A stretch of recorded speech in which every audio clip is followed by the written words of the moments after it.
Can you hear me? I can't hear you. Is it me? Oh, maybe it's me. Try it again. Oh, I think it I'm might. here. Testing, testing. Yeah, I can hear you. Oh, that's Okay. I love the brick wall. That's really nice. Yeah, I thought it'd be nice looking out because it's a really kind of a pretty view. But Yeah, I but guess you can see it. have the light in front of you and that behind you. I thought the sun would have kind of passed over by now because I'm facing east, but I guess it hasn't. So does it look like so?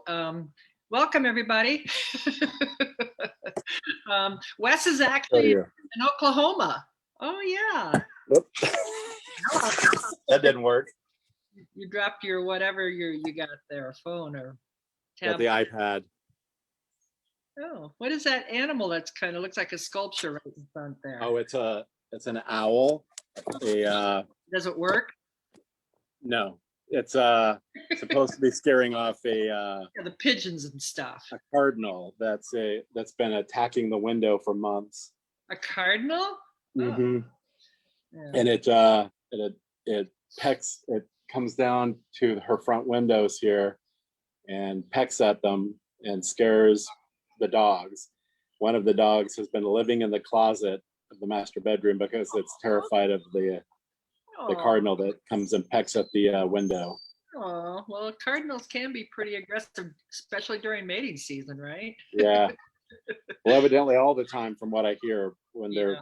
it lives in this tree over here and has a wife and children, and Are cardinals monogamous? Did you know that pigeons are monogamous?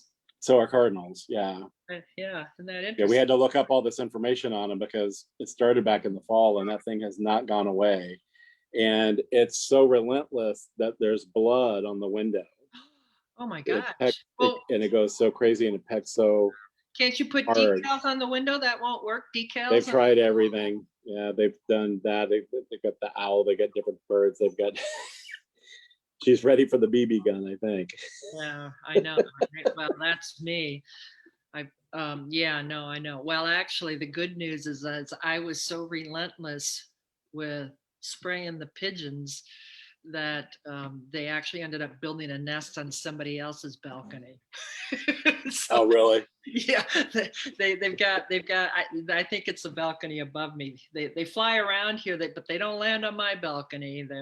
I hear them cooing and stuff, and I'm at the ready to scare them off, but they don't land here. So I was relentless. My neighbor to the other side of me asked me what her windows actually overlook our balcony. So she was asking me what I was doing, and I've got a spray gun that I spray them with. And that seems to be somewhat effective. I don't know. Well, the only thing that I sneak up on them, so I'm like inside, and I quietly slide the door open and spray them, and they don't know really where it's coming from. Mary Nack, pigeon hunter. It's me. But what I've learned about this is that it's always the same two pigeons, and apparently, yeah, I know exactly, right? What do they say about hunters need to know their prey or know their quarry or something? But anyway, yeah, I've learned that pigeons are monogamous, so because it's always the same two. Yeah. Anyway. So we've tried everything but the I want to try the pigeon, the thorny stuff that they put up on, Oh, right. Well, yeah, I know, but the thing is we want to be able to use the balcony. Yeah, well, it gets on the windowsill, and I was going to put on the windowsill, but my mom's noticed that it will also just get on the bush next to the window too. So even if I put the stuff on the windowsill, I think it would still just stand on the bush and go at it. So got a robin. I can hear a robin tweeting in the background. You can tell that's what it is? I think that's what it is. I can't really tell, but it sounds like I don't know. a robin. Do you see a There's robin? a lot of them back here. They've been going at it all morning. So where are you now? You're in Tulsa? Yeah, technically I'm in Bixby, but it's part of Tulsa. It's a suburb of Tulsa. Is it hot there? Not so hot. It's in the mid 70s.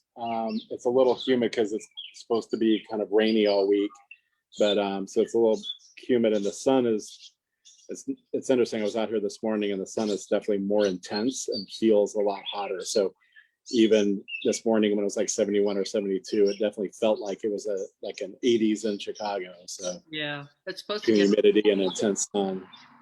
it's supposed to get into the 80s here this week and be Oh, is rain, it? Yeah. cloudy and rainy, but yeah, but we had a beautiful weekend actually, and I got flowers for my balcony yesterday. I stopped at the garden shop and my flowers are out, so it feels like summer is coming.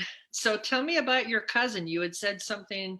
Well, one of the things that I was thinking about this morning regarding talking to my cousin yesterday. So she's like the number one coldwell banker agent in Oklahoma. She's in Oklahoma City. She mostly works out of Edmond, which is the kind of a affluent area to north of Oklahoma City, probably one of the largest, suburbs. It's kind of its own town or whatever, but part of greater Oklahoma City. But she's been in the business there 5 years, does really well, selling a lot of homes. But when we were talking yesterday, I realized that because you and I are kind of on these a lot of Compass calls, a lot of, and since Compass is not a franchise, it's a national company. All the other offices are kind of part of our network, right? Right. And that when we're on these morning calls with all these different groups, they're all, agents, Compass agents from all over the country. And a lot of the stuff that we're reading, whether it be, Inman News or, Real Deal, a lot of stuff going on that it's kind of more industry specific too. Yeah, trade journals. And I started to realize like all of the discussions we've been having about the market and what's going on all over the country. And when I was talking with my cousin yesterday, she was trying to describe to me what the market's like in Oklahoma City and how busy it is. Mm-hmm. And she made the comment, it's because at one point I was thinking, well, that's pretty common right now. And she finally made the comment about, well, I'm not sure, maybe it's like this in other places right now, but Oklahoma City is just insane. And I realized, like, I guess we kind of take it for granted that everybody realizes. We know that people have heard a lot about the market, particularly in Chicago. I know people have heard a lot about the market and that it's busy or it's a good time to sell or that, the low inventory, all of that. But what I'm not sure of is that whether or not people realize that's kind of what's going on around the country. That there are some few spots like downtown Chicago, like downtown San Francisco, Manhattan, some of these, center of the urban areas, the central business districts of the urban areas that have, suffered during COVID and are still kind of, trying to climb out of that.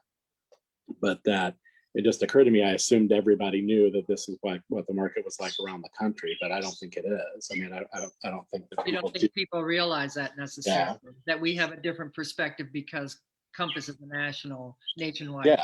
Yeah, because almost every morning we're on phone calls, Zoom calls or phone calls with, agents in Denver and, East Coast, West Coast, every, major city. And all of the calls have been about how to deal with, not just the market, but the multiple offers and how to deal with the stress and how to deal with, the emotions of both, particularly buyers who are trying to find a home and can't, or have had, made 14, 15, 20 offers on properties that they haven't been able to get, and just dealing with all the stress and the emotion involved in this. And so we just kind of forget that not everybody in the country realizes that that's, what's going on. And if they do, maybe it's just it feels like it's in their market. Right. Well, it's interesting, actually. I thought it was the interview we heard Thursday morning. No, it wasn't that interview because that was at Coach Thursday morning. Maybe it was the Tuesday morning interview. Libby, no, the regional manager. I don't know where I heard this, but it was somebody from Manhattan, from New York, talking about how the New York market is bounding back like Manhattan, like downtown Manhattan. It's really rebounding, like incredible rebound that people, where would I have heard this? I don't know. Well, I don't know. But I had mentioned that I wonder it if it was was on actually the one of sales Leonard's, meeting. Maybe one it of was the Leonard's sales. emails. Maybe it was our sales meeting last week. It might have been our Uh, sales meeting. They were talking about that because I think the sales managers had a nationwide meeting and they were talking about their respective markets. And I think that's where I heard it. But they were saying, yeah, they were saying that New York City is coming back ever stronger than ever, and that people are really starting to pour back in because, yeah, it was nice living out in the country and hear the birds chirping like you are right now. But that as things start to reopen, you that you don't want to be out in the woods. You want to be downtown where the action is. So I don't know. yeah, yeah. We were One of out the things that actually. We went out for dinner Friday night. It was such a beautiful night here. We went out for drinks, went to the Violet Hour, which was phenomenal, and then we went out for dinner afterwards. And you were um, serious about your drinks if you went to the I'm Violet. serious about my drinks. Yeah, and Number one cocktail bar in the country, according to Condé Nast, many times. really? Okay. Yeah. Well, that's interesting. I mean, yeah, I had a Manhattan that they had made with rye, and I'm trying to think. Oh, Carpano Antico was the vermouth. Ooh, it's really good. Very, very Mm. delicious. I had two of them. And We then were they listening to had a. their Violet Hour bitters, I think they put in there. Ooh, Oh yeah, delicious. we've actually got those at home. The Uh, Violet Hour bitters. their brand, yeah, their own branded bitters. But it Uh, was, well, it was such a beautiful night. And then we went to dinner at Etta over in Bucktown around the corner right afterwards. And it was like pre-pandemic, honestly. I mean, we had to wait an hour for our reservation. Everybody was out. mhm. I mean, It's hard to get reservations right now, actually, with the restaurants that are open. It is really difficult. We've tried the last 2 or 3 Friday nights since we were able to kind of go back out again, and like when we were going to be in the city, and if we didn't get them days ahead of time, everything was booked up, completely booked up, all starting at 3 or 4 in yeah. the afternoon, booked all night long. Even not just on Open Table or Talk, if you actually call the restaurant, because they always keep some back and they're just like, sorry, there's nothing we can do. Oh yeah, they are totally in the weeds. The bar manager at Etta actually used to be Carl's bar manager over at PST. He left when he left right before PST closed and became a VEC. But he's now the bar manager over at the Etta in Bucktown. Mhm. And so he was there. It's really nice to see him. It seems like he's doing really well. He didn't have time to chat though. He was completely. Yeah. And there was actually an article in the Saturday morning um, paper, the Tribune, about how a lot of the hospitality workers have actually left the industry. And guess what? A lot of them have, I think, gotten into real estate. Gee, I wonder why. Like, look at Turquoise, for instance. Right. You're Yeah. right. I mean, yeah, you know what? I mean, hospitality workers work so stinking hard. I think of all the industry groups, they're the only people that I know of that actually work harder than real estate agents. Well, And and it's a more natural transition, I think, too, from hospitality to real estate than a lot of jobs. that's Uh, true. they're You learn working with the public. working with the public, you learn the people skills, and it's a great transition. But I mean, obviously, the money is so much better in real estate than in the hospitality but industry, and probably not anymore. I mean, given how they treat hospitality workers, it's you don't have any job security in that industry. It'd be different if you had a salary that you could count on and benefits, and you knew you were working this regular 40-hour week. What are you doing? Stop that. Trying to you're down in the corner, and I realize I'm looking way off in the corner when I'm trying to look at you. So Oh, okay. trying to find a better view. Oh, okay. I see this big finger in the screen. Anyway, Yeah, yeah. So Wes and I are looking to build our teams, by the way. Aren't we? We're always looking for talent. So if always. yeah, and the only way you can get come to Compass as a new agent is to join an experienced agent's team. And Wes is a great trainer, and I like to think I'm a good trainer. I like to think you are too. Not to blow my own horn, but anyway, if you're thinking about me, but anyway, there was this article in the Saturday Morning Trib about how um, just like Manhattan is rebounding and the downtown urban areas are rebounding after the pandemic, the restaurant business, we're all ready to get back. And what I was saying about Friday night is it felt like pre-pandemic, with the exception that we all put our masks on when the servers came over to the table. Right, right. Which it, I'm assuming that we're not going to need to do pretty soon, but Well, I don't that's know what for they're sure. saying. I've been talking to people, yeah, the CDC came out with that on Mhm. Thursday afternoon, I guess, saying that even if you're indoors, if you're fully vaccinated, you don't need to wear a mask. But Yeah, uh, because the new data is showing that you can't, it's nearly impossible to transfer it.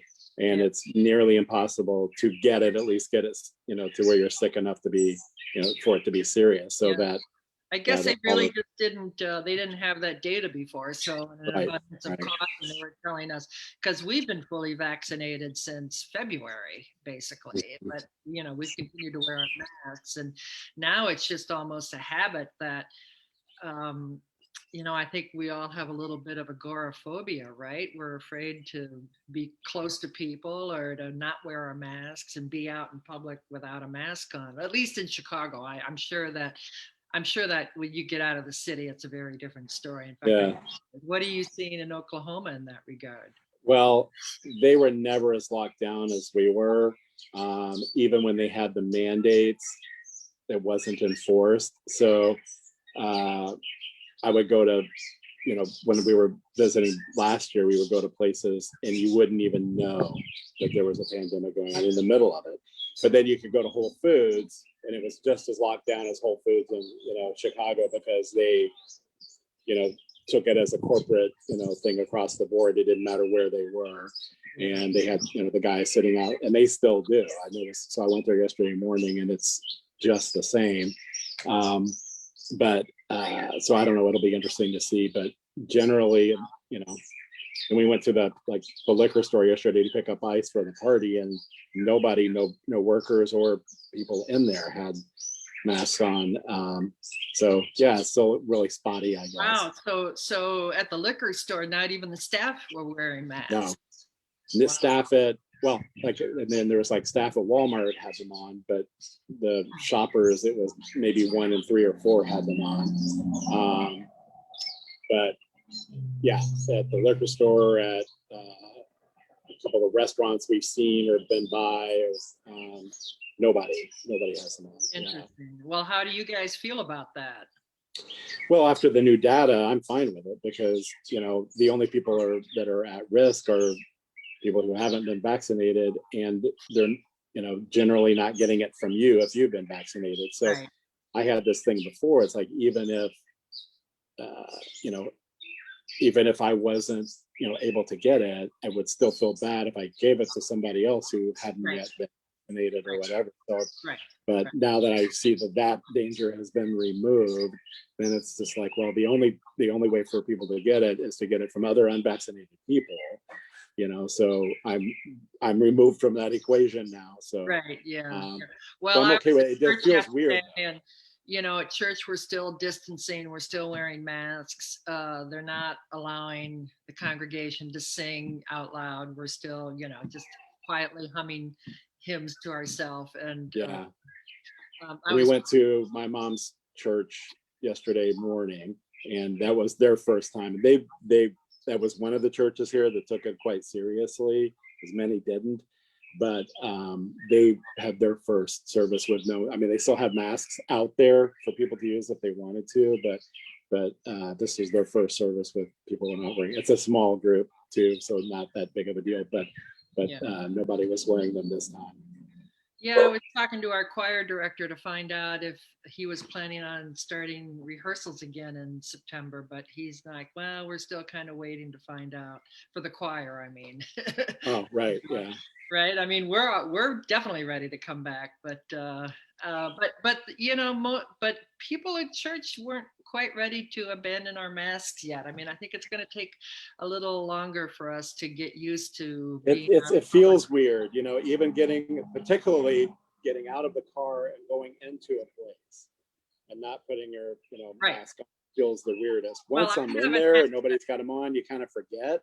Right. But the actual like not picking it up and getting ready to walk into a door and not having it on is really, yeah, Weird. feels strange. Well, I guess you're still supposed to wear them if you're traveling on a plane, and the CTA I noticed is still and Metra is requiring that you have a mask. Well, on. that was a CDC thing. They're still saying on public transportation, but they don't explain why, because it doesn't match the data.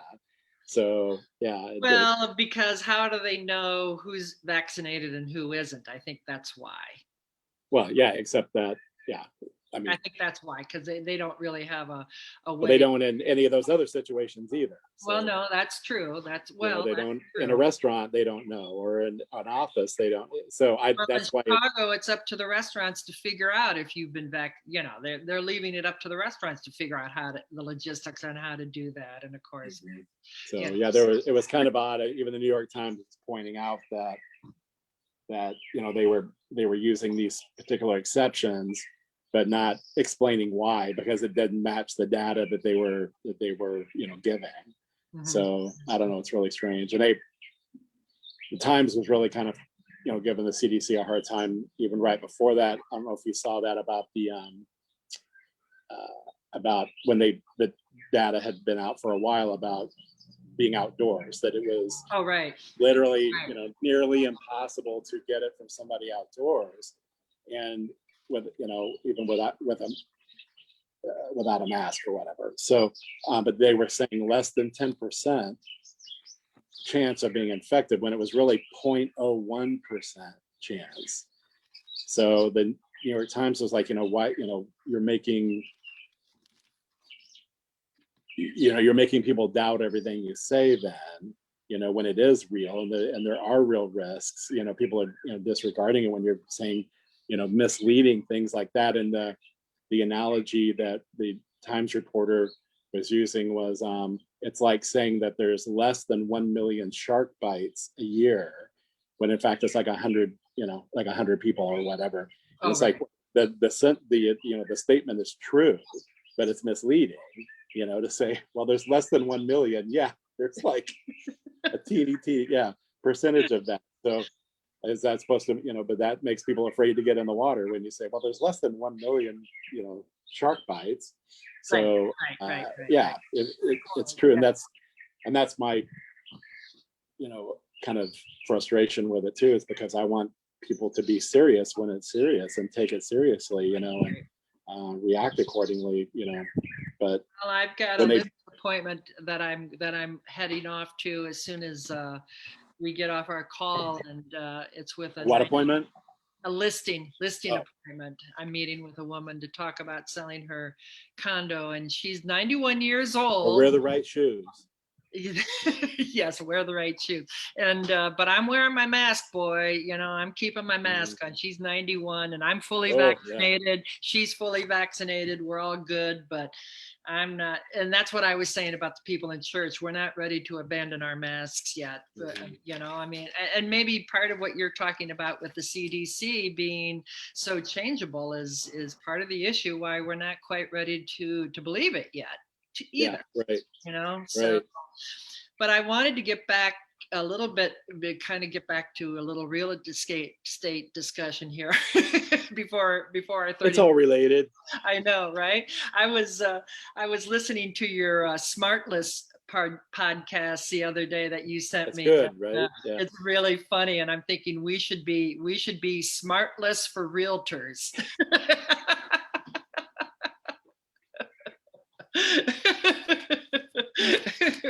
Yeah, that's a good. Because I don't know. We think we're smart, but maybe we're not as smart as we think we are. You know. Yeah, for anybody that hasn't seen it, it's Justin. Justin Bateman. Yeah, for his sister's name is Justine, and I always pause. It's like, wait, is that right?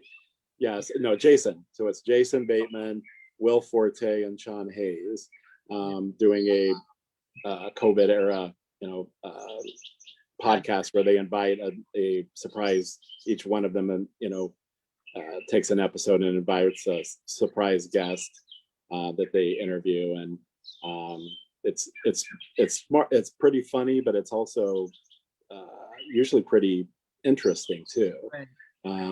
And a lot of kind of behind the scenes in the industry, kind of in the film and TV industry that is pretty revealing. But anyway, I think it's good. Really interesting. So, and they got some really interesting interviews on there of Paul McCartney and Wings. They interviewed Neil deGrasse, what's his name? The Tyson. Yeah, and so they have an interesting assortment of interviews. Yeah.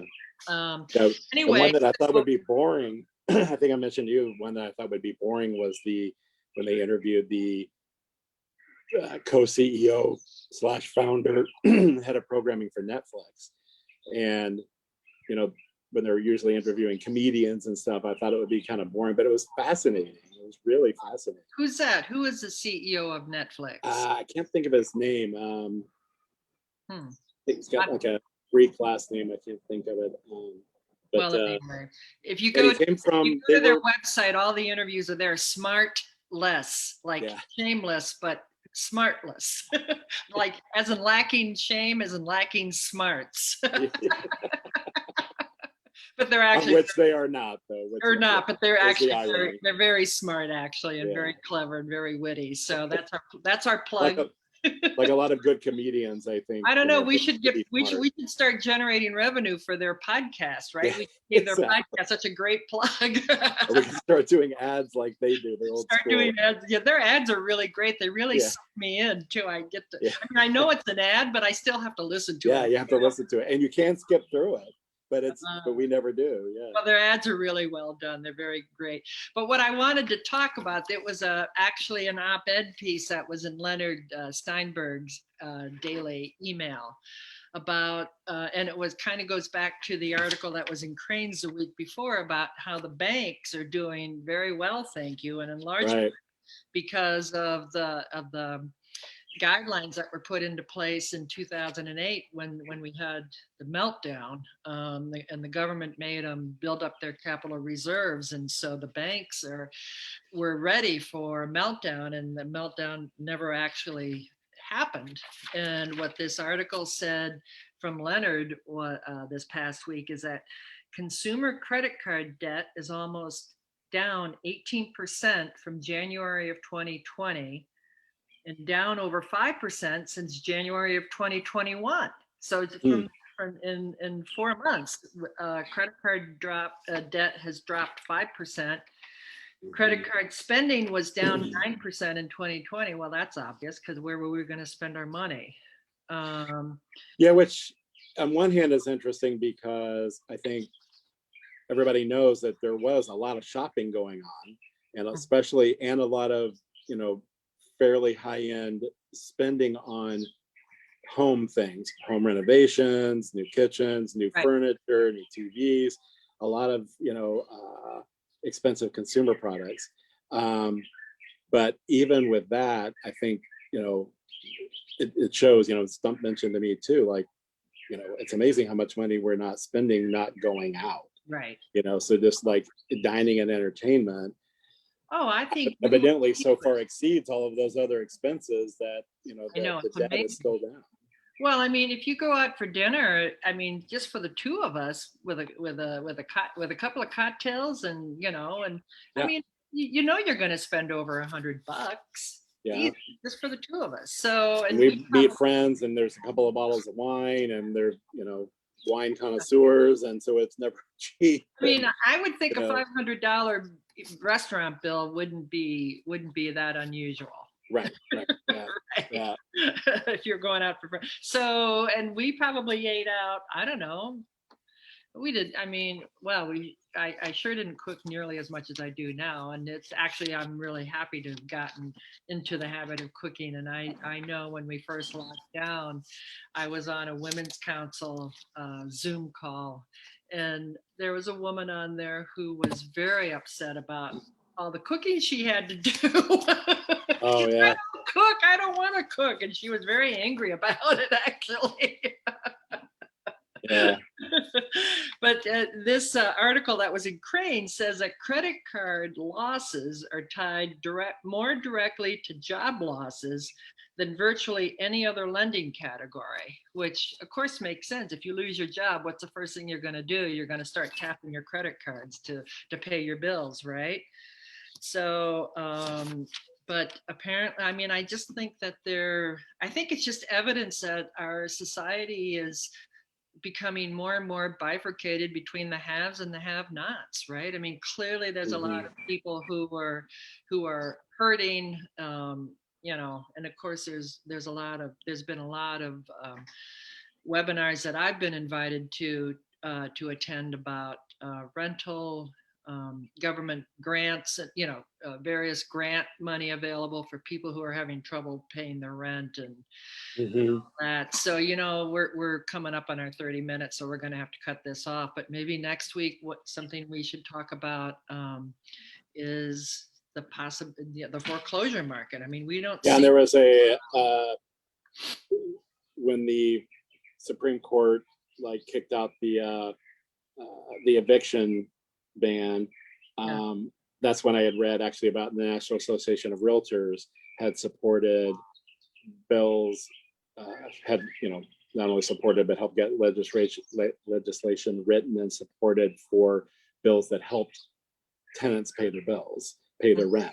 And I thought, well, that's a really good way to go. So they're protecting the investors, the landlords, investors, the real estate owners by getting the government to help tenants pay the rent, as opposed to just well, like the eviction bans and stuff. That it was a better route to go, Right. because it was Right. Right. by protecting the tenant, they therefore then protected the landlords, The landlord, exactly. property owners. Absolutely. Right. And there was a lot of spending on that, but I thought that was really a good angle.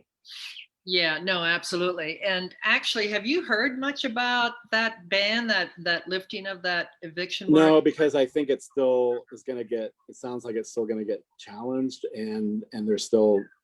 I'm not I clear think exactly. the ban is supposed to be lifted in Illinois on June 11th anyway, right? Isn't that when the ban is Well, officially? it's expired many times and they've been reinstated. So I think maybe that will change. Then Yeah. maybe the governor will But I then think as not it choose stands to right extend now, it. I think that ban will be lifted in Illinois. I think the date was June 11th. I'm not sure, but Well, I think and, what would have to happen, is my understanding, is it would have to get challenged in every state or municipality. Then using that as the standard, that precedent. doesn't disappear, because the Supreme Court said, from my understanding, it would have to get challenged in each case. But, I see. Okay. Yeah, because there was kind of this big landmark case that right. got thrown out, but then you never really heard much about Right. And that's why I think because it meant something, but not like everything was Right. going to change overnight. But like you said, maybe now on June 11th, they'll choose not to extend that, as opposed to having it challenged, Right. and yeah, we'll see. But hopefully by then things are getting back to normal, and it won't, be as much of an issue with, evictions anyway. And as long as we're talking about investors, I just want to also bring to people's attention that there is a challenge from the Biden administration to the 1031 exchange. He wants to restrict how much of the gain you're allowed to roll over in a 1031 exchange. So You want to quickly say what a 1031 exchange is?